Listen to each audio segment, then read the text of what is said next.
Now,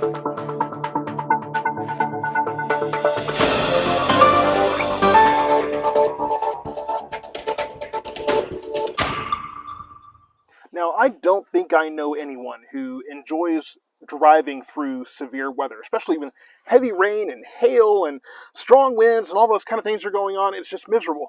And that's to say nothing of driving on ice. That's a whole other video that we'll get into closer to that season. But for right now, I just wanted to talk about driving in the inclement weather that we have sometimes in North Texas.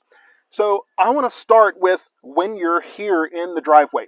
You want to make sure, number one, that everything works. Your headlights, you've got your umbrella in the car, your tires have plenty of tread. You want to just double check all of those things on sunny days like this to make sure you're prepared for when inclement weather happens and you really would rather not be doing a walk around your vehicle. So let's talk about those kind of in detail. Your windshield wipers, you may want to make sure that they are in good working order. You want to kind of run your finger across. If you live in a neighborhood like mine with a lot of trees, it's really easy for things that fall from those trees, leaves and twigs and different things, to get caught under that. And it's amazing how quickly that can kind of ruin those windshield wipers. So you want to make sure those windshield wipers are set. You also want to make sure, yes, that your umbrella is in your vehicle, because number one, nobody likes just walking in the rain, right, getting soaked. But if you have it with you, and you get out of the vehicle, go into the store, come back, or do your business, whatever you need to do. When you get back into the vehicle, if you're all wet and soaked and everything, you're going to be agitated, you're going to be exhausted, you're going to be worn out and frustrated and all these things, and it's not going to make for a good condition for you to drive, because you're going to be in a position where you're not going to be patient. And patience is crucial when you're driving in torrential rains or hail or any of these kind of inclement conditions. And, sometimes we try to not drive in it at all, but sometimes we just don't have a choice. You also want to check your tires, make sure there's plenty of tread there. And if there's not, head over to a place like Tire Town, which my aunt and uncle run here in Waxahachie. Just a shameless plug there. They make sure you're taken care of. They also will check your windshield wipers as well. You also want to check your headlights. Make sure your headlights are not only that they're working, but you want to make sure that the front of the headlights is clean as well. Because if it's real foggy or real dirty on the front, it won't be as visible, and you won't be as visible to the people around you. Same with your brake lights. Make sure any exterior lights on your vehicle are in working order. Even your blinkers.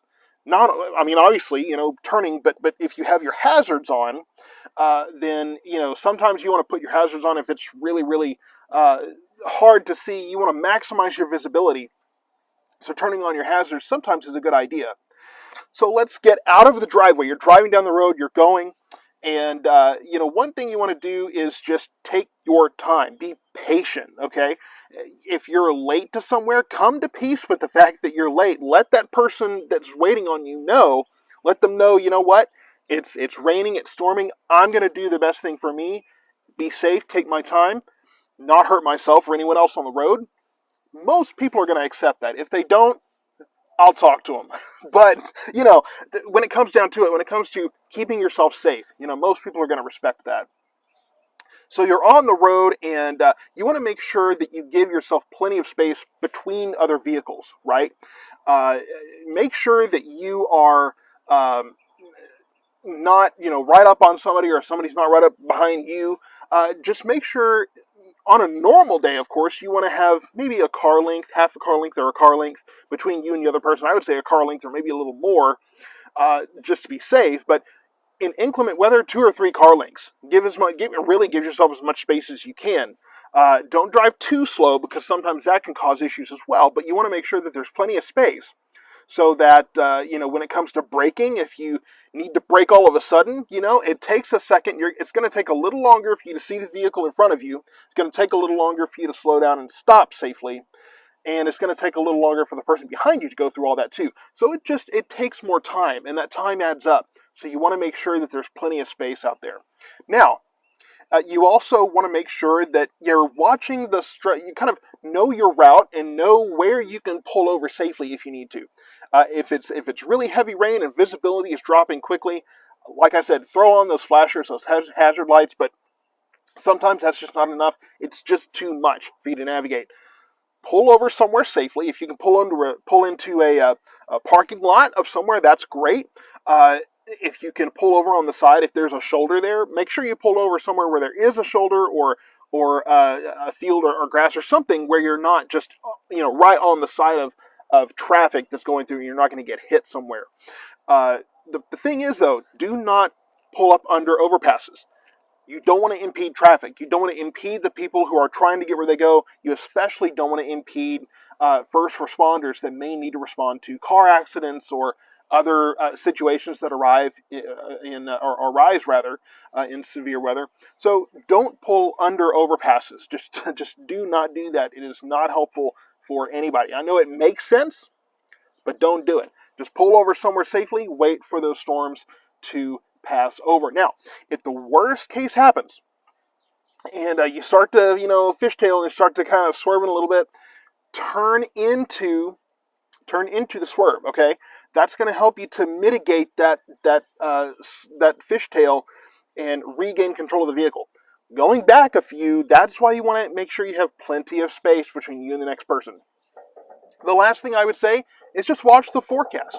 If there's going to be heavy rain and strong winds and hail and all these things that are going on, or even a chance of it, if you can stay home, cool. If you can't, maybe see if you can adjust your trips. I have plenty of people that tell me, hey, I got to drive from A to B. What do I need to expect here? Watch the forecast, and if you can plan around it, definitely do that, because that would definitely benefit you. And if you can't, again, find time before that happens to make that check of your vehicle, checking the windshield wipers and the lights in the front, the tires, your umbrella, your equipment, all those kind of things.